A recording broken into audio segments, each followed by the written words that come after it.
ایک شوہر اپنی بیوی کی قبر پر ہر جمعہ رات کو جاتا تھا اور وہاں پر جا کر فاتحہ گانی کرتا تھا۔ جب وہ جاتا تو وہاں پر آدمی کھڑے ہوتے اور اس کی بیوی کی قبر سے دھواں نکل رہا ہوتا۔ چنانچہ جب اس نے اپنی بیوی کی قبر کو کھود کر دیکھا تو اس کے رونگٹے کھڑے ہو گئے۔ لہٰذا ہماری آپ سے گزارش ہے کہ واقعے کو پورا جاننے کے لیے ویڈیو کے آخر تک ضرور بنے رہیے گا۔ دوستو، وہ لڑکا بیان کرتا ہے کہ میں حیرت سے بستر پر بیٹھا اپنی دلہن کو دیکھ رہا تھا کیونکہ وہ اس قدر خوبصورت تھی کہ میں حیران رہ گیا تھا۔ میں نے اپنی ماں کے کہنے پر اس کی پسند سے آنکھیں بند کر کے شادی کر لی۔ مجھے اپنی ماں پر پورا یقین تھا۔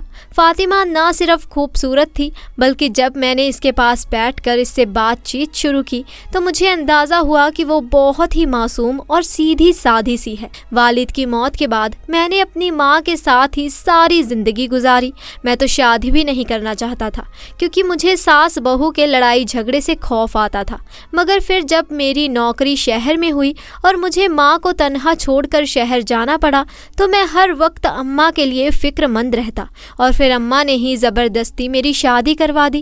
فاتحہ نے مجھ سے وعدہ کیا تھا کہ وہ میری ماں کا بہت خیال رکھے گی اور کبھی اس کی طرف سے مجھے تکلیف نہیں ہوگی۔ میں نے آنکھیں بند کر کے فاطمہ کے ہر وعدے پر بھروسہ کیا تھا۔ میں بڑے شہر میں نوکری کرتا تھا، چھٹیوں میں ہی گھر لوٹا کرتا تھا۔ ابھی میں چھٹیوں پر آیا تھا کہ اماں نے مجھے فاطمہ کے ساتھ باندھ دیا تھا۔ کہنے لگی، تو ہمیشہ مجھے اکیلے چھوڑ کر چلا جاتا ہے، اب بہو کو میرے پاس چھوڑ جانا۔ 10 دن کی چھٹیاں گزاری ہیں، میں پوری طرح مطمئن ہو کر واپس اپنی نوکری کے لیے شہر پہنچ گیا۔ اب مجھے اس بات کی تسلی تھی کہ میری ماں اکیلی نہیں ہے۔ میں تقریباً روزانہ ہی اپنی ماں کو فون کرتا تھا تو وہ اماں سے بھی میری بات کرواتی۔ اماں فاطمہ کی تعریفیں کرتی نہ تھکتی اور فاطمہ بھی اماں کی بہت تعریفیں کرتی۔ پھر ایسے ہی 1 مہینہ گزر گیا۔ اتفاق ہوا کہ گیس کی شیلڈنگ کی وجہ سے فیکٹری نے سارے ملازموں کو 3 دن کے لیے چھٹی دے دی۔ میں نے سیدھے سامان اٹھایا اور اپنے گھر کے لیے نکل پڑا۔ گھر پہنچا تو مجھے دیکھ کر اماں اور فاطمہ بہت خوش ہوئے۔ میں اماں کی گود میں سر رکھ کر لیٹ گیا تھا اور فاطمہ بھی ہمارے سامنے ہی بیٹھی تھی۔ پھر میں نے 3 دن بڑے اچھے سے گزارے اور جب چھٹی ختم ہوئی تو میں واپس اپنی نوکری کے لیے شہر چلا گیا۔ پھر ایک شام فاطمہ کا فون آنے لگا۔ میں جلدی سے فیکٹری سے اپنے کوارٹر پہنچا۔ جلدی سے فاطمہ کا فون اٹھایا تو وہ گھبرائی ہوئی تھی۔ وہ کہنے لگی، حشام، پتہ نہیں اماں کہاں چلی گئی ہیں، صبح سے نکلی ہیں، ابھی تک لوٹ کر نہیں آئی، مجھے بہت زیادہ فکر ہو رہی ہے۔ میں نے حیرت سے کہا، اماں کہاں جا سکتی ہیں؟ وہ کہنے لگی کہ اماں تو اب اکثر ہی کہیں جانے لگی ہیں۔ میں نے فاطمہ سے کہا کہ فکر نہ کرو، پاس روڈ میں ہی پتہ کرو، میں بھی پڑوس والے خالد کو فون کرتا ہوں، ہو سکتا ہے کہ وہ کچھ مدد کر دے۔ ابھی ہم بات کر ہی رہے تھے کہ اچانک ہی وہ کہنے لگی، حشام، اماں لوٹ آئی ہیں۔ اماں کے واپس آنے کا سن کر مجھے تسلی ہو گئی۔ پھر دیر رات کو فاطمہ کا فون آیا۔ وہ کہنے لگی، اماں کچھ سہیلیوں کے پاس گئی تھی اور وہی وقت لگ گیا۔ مجھے بھی پھر تسلی نہ ہوئی کیونکہ اماں کی ایسی کوئی سہیلی نہیں جس کے ساتھ اماں پورا دن گزارتی۔ پاس روڈ تک تو اماں چلی جاتی تھی، لیکن یہ بات حیران کن تھی اور پھر ایسا اکثر ہونے لگا۔ میں جب بھی بات کروانے کا کہتا تو وہ اسی طرح کا کوئی جواب دیتی۔ ایک دن میں نے فاطمہ سے سختی سے کہا کہ فاطمہ، اماں جب بھی فارغ ہو تو مجھے بات کرواؤ۔ ہفتہ ہونے والا ہے میری اماں سے نہیں بات ہوئی ہے۔ اور پھر اس نے اس رات کو اماں سے میری بات کروا دی۔ اماں نے فون کان سے لگایا اور مجھے خوب دعائیں دینے لگی۔ میں نے اماں سے پوچھا کہ آپ کہاں جانے لگی ہیں؟ میری بات سن کر کافی دیر اماں خاموش رہی اور پھر آستگی سے مجھے کہنے لگی، بس بیٹا، اب گھر میں دل نہیں لگتا۔ اور پھر اماں نے فون بند کر دیا۔ میرا دل بہت خراب ہوا کہ نہ جانے کیا بات تھی جو اماں مجھ سے چھپا رہی تھی۔ میرا دل گھر واپس جانے کو بیتاب ہو رہا تھا۔ میں نے چھٹی کی درخواست دی لیکن منظور نہ ہوئی اور میں خاموشی سے اپنی نوکری کرنے لگا۔ فاطمہ کا فون آتا اور میں اس سے اماں کے بارے میں بات کرتا تو وہ عجیب سی شکایتیں کرتی۔ مہینہ پھر اسی طرح لگاتار اڑ پڑا اور میں نے دوبارہ چھٹی کی درخواست دی تو مجھے 2 دن کی چھٹی مل گئی۔ میں گھر واپس لوٹا تو اماں مجھے بڑی ہی کمزور سی نظر آئی۔ عادت کے مطابق دعائیں دینے لگی۔ میں نے اماں سے پوچھا کہ تم اتنی کمزور کیوں ہو رہی ہو؟ اماں دھیرے سے کہنے لگی، لگتا ہے اب میرا وقت قریب آ گیا ہے۔ اماں کی بات سن کر میرا دل دہل گیا۔ ہمیشہ جب بھی اماں کے پاس اس کے کمرے میں ہوتا تو فاطمہ بھی پاس ہی آ کر بیٹھ جاتی، لیکن آج فاطمہ اماں کے کمرے میں نہیں آئی تھی۔ میں اپنے کمرے میں پہنچا تو وہ خاموشی سے بستر پر بیٹھی ہوئی تھی۔ میں نے پوچھا تمہیں کیا ہوا ہے؟ تو کہنے لگی آپ کی اماں کا رویہ بہت بدل گیا ہے۔ میں حیران رہ گیا۔ میری ماں تہذب گزار عورت تھی، اس نے کبھی کسی سے تیز آواز میں بات نہیں کی تھی۔ محلے والے سب میری ماں کے کردار کے گواہ تھے۔ میں نے سختی سے فاطمہ سے کہا کہ اماں کے بارے میں کوئی غلط خیال دل میں نہ لاؤ۔ اگر ان کی عمر کی وجہ سے وہ کبھی چڑچڑی ہو جاتی ہیں تو تمہارا کام ہے کہ ان کا خیال رکھو۔ میرے سخت لہجے پر فاطمہ سر جھکا گئی۔ مجھے یقین ہو گیا کہ میری بیوی اور میری ماں کے بیچ میں کچھ مسئلہ ہو گیا ہے۔ مجھے صرف 2 دن کی ہی چھٹی ملی تھی، اسی لیے 2 دن بعد میں پھر واپس اپنی نوکری پر آ گیا۔ مجھے بہت زیادہ اپنی ماں کا خیال رہتا تھا۔ میں جب بھی فاطمہ کو فون کرتا تو اس سے بات کرنے سے پہلے اماں سے بات کرتا، اور اماں ایک ٹھنڈی آہ بھر کر مجھے دعائیں دینا شروع کر دیتی، کبھی اپنی کوئی تکلیف کھل کر نہ بتاتی۔ میں نے بہت دفعہ اماں سے پوچھا کہ فاطمہ کا رویہ تمہارے ساتھ ٹھیک تو ہے نا، اور اماں بس ہاں کہہ کر خاموش ہو جاتی۔ پھر ایک رات میری بیوی کا فون آنے لگا۔ میں حیران ہوئی، رات کے 1 بجے فاطمہ مجھے کیوں فون کر رہی ہے؟ میں نے جیسے ہی فون اٹھایا تو وہ روتے ہوئے کہنے لگی پتہ نہیں حشام اماں کہاں چلی گئی ہیں، شام کو نکلی تھی اور ابھی تک واپس نہیں لوٹی ہیں۔ یہ سن کر میری جان نکل گئی۔ میں نے فاطمہ سے کہا کہ پاس پڑوس میں پتہ کرو۔ وہ کہنے لگی سب جگہ پتہ کر چکی ہوں، سب سے آخر میں آپ کو ہی فون کیا ہے۔ میں نے پڑوس والے خالد کو ہی فون ملا سکتا تھا۔ میں نے اسے فون کیا، وہ کہنے لگا میں نے سب جگہ پتہ کر لیا ہے، آپ کی اماں محلے میں کہیں نہیں ہے۔ میں نے کہا کہ میں صبح ہی واپسی کی بس پکڑتا ہوں، اب اتنی رات کو تو بس ملنا بھی مشکل ہے، تب تک تم اماں کے بارے میں پتہ کرتے رہو۔ پھر صبح جب میں بس اڈے پر پہنچا تو پتہ چلا کہ بس 10 بجے سے پہلے نہیں نکلے گی۔ یہ سن کر میری اور جان نکل گئی۔ جب میں بس میں سوار ہونے والا تھا کہ اسی وقت فاطمہ کا فون آنے لگا۔ میں نے فون کان سے لگایا تو دوسری طرف سے میری ماں کی آواز سنائی دی۔ کہنے لگی پتر میری فکر نہ کر، میں واپس آ گئی ہوں۔ اماں کی آواز سن کر میری جان میں جان آئی تھی۔ میں نے پریشانی سے پوچھا کہ اماں تم ساری رات کہاں تھی؟ اماں کہنے لگی تمہاری بیوی کا بھی کوئی جواب نہیں، فوراً ہی تمہیں فون لگا کر ہر بات بتا دیتی ہے۔ دراصل میں اسے بتا بھی نہیں سکی، اور پھر مجھے یہ بھی معلوم نہیں تھا کہ مجھے اتنا وقت لگ جائے گا۔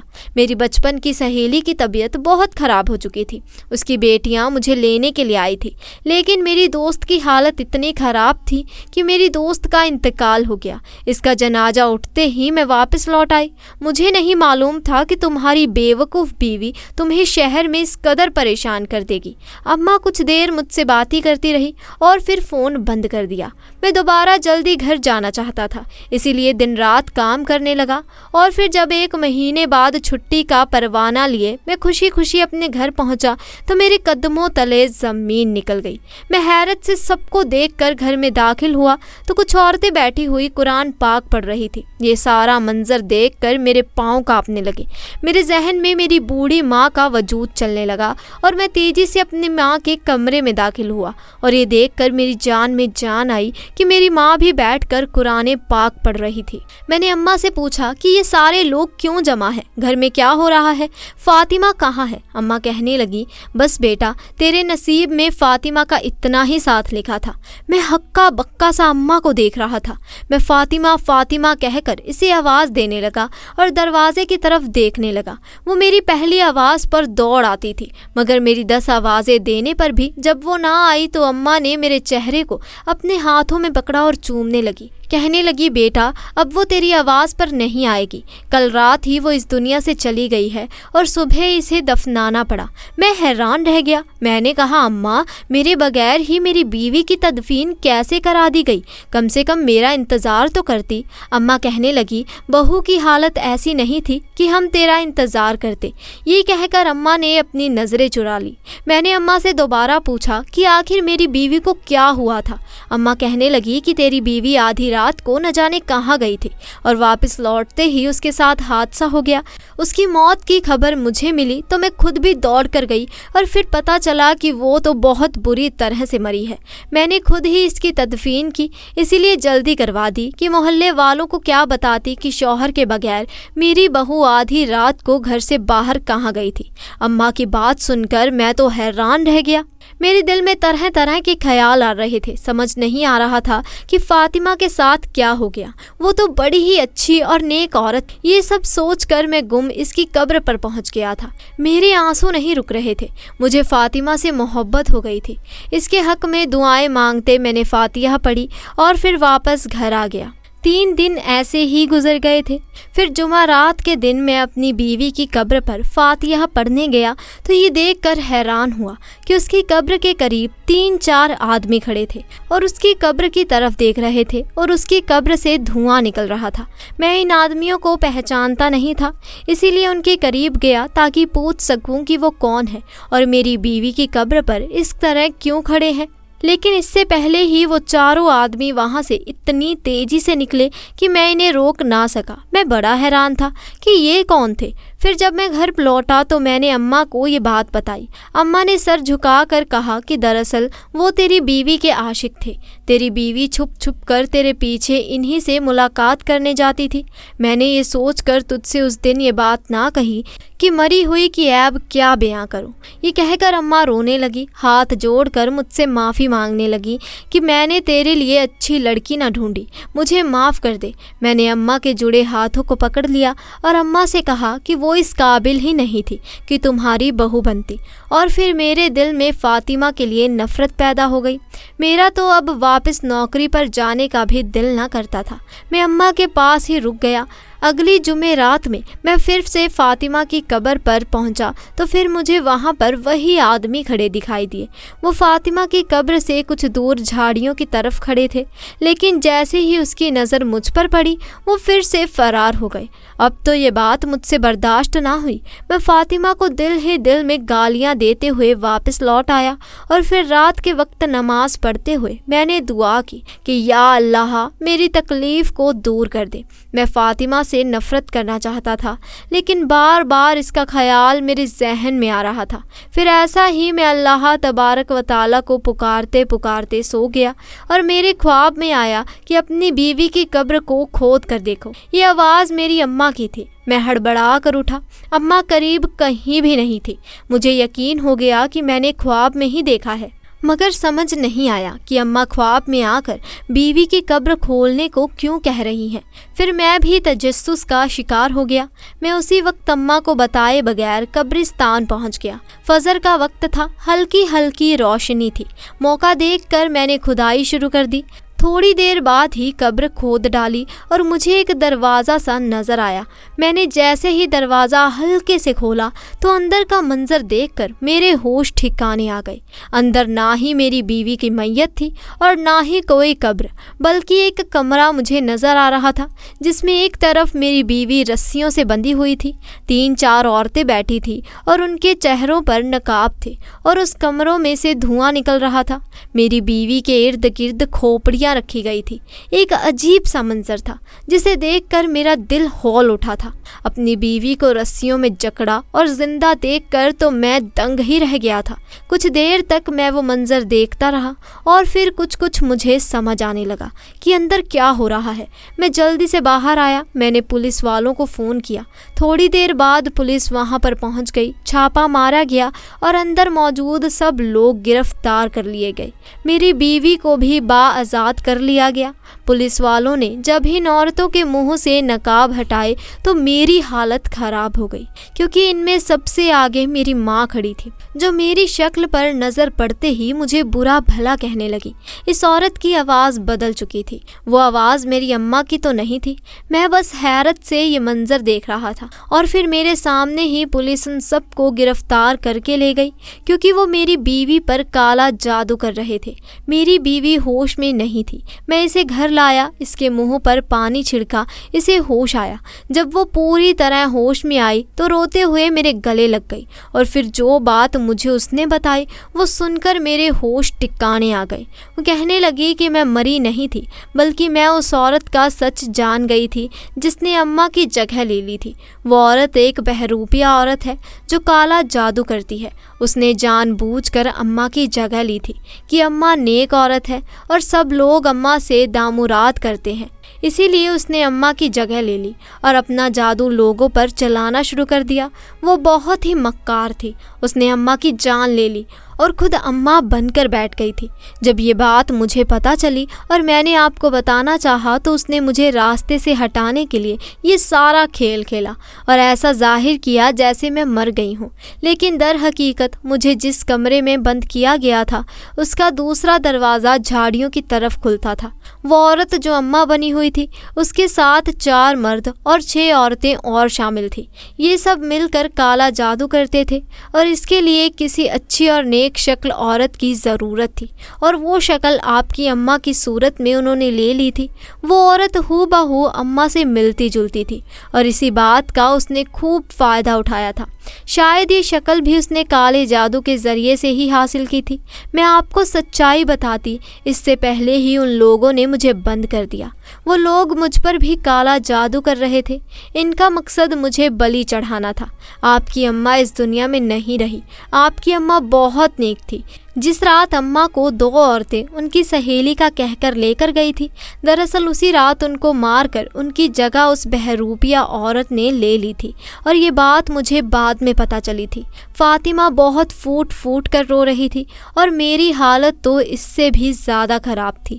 میں ساری رات روتا رہا۔ میں کیسا بد نصیب بیٹا تھا جو اپنی ماں کی موت سے انجان تھا اور اپنی ماں کو ہی نہیں پہچان پایا تھا۔ محلے والے بھی یہ سب جان کر حیران رہ گئے تھے۔ میں اپنی بیوی کو لے کر شہر آ گیا تھا کیونکہ اب اس محلے میں میرا دل نہیں لگتا تھا۔ اس گھر میں جگہ جگہ میری ماں کی یادیں بکھری ہوئی تھی۔ پیارے دوستوں، اس واقعے سے ہمیں پتہ چلتا ہے کہ اگر اس دنیا میں جینا ہے تو اچھے اور برے لوگوں کی پہچان پیدا کریں، اور اللہ تبارک و تعالیٰ سے دعا ہے ہمیں نیک اعمال کرنے اور گناہ سے بچنے کی توفیق عطا فرمائے، کیونکہ علامہ اقبال رحمۃ اللہ ارشاد فرماتے ہیں کہ دنیا میں رہنا ہے تو پہچان پیدا کر، لباس کھجری میں ہزاروں راہ جن پھرتے ہیں۔ اللہ تبارک و تعالیٰ سے دعا ہے کہ اللہ تبارک و تعالیٰ ہم سب کو اپنے حفظ و امان میں رکھے۔ اللہ تبارک و تعالیٰ ہمیں کالے جادو سے محفوظ رکھے، ہمیں نیک اعمال کرنے اور گناہ سے بچانے کی توفیق عطا فرمائے۔ پیارے دوستوں، اگر آپ ہر وقت تلاوت قرآن پاک کریں گے، نماز 5 گانا کا اہتمام کریں گے، اپنے گھر میں قرآن پاک پڑھیں گے اور ہمیشہ باوضو رہیں گے تو آپ پر کسی بھی قسم کا کوئی بھی جادو اثر نہیں کرے گا۔ لہٰذا ہمیشہ باوضو رہیں، نماز 5 گانا کا اہتمام کریں، تلاوت پاک کریں اور ہر وقت اللہ تبارک و تعالیٰ کے ذکر میں مشغول رہیں۔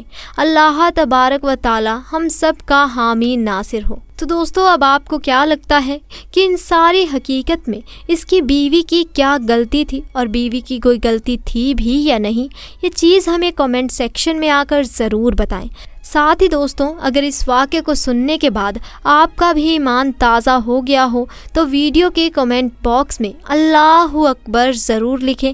ساتھ ہی واقعہ پسند آیا ہو تو ویڈیو کو لائک ضرور کریں، اپنے دوست احباب کے ساتھ زیادہ سے زیادہ شیئر کریں تاکہ یہ جانکاری ان تک بھی پہنچ جائے اور وہ بھی اسے کالے جادو کے چکر میں کبھی بھی نہ پھنسیں۔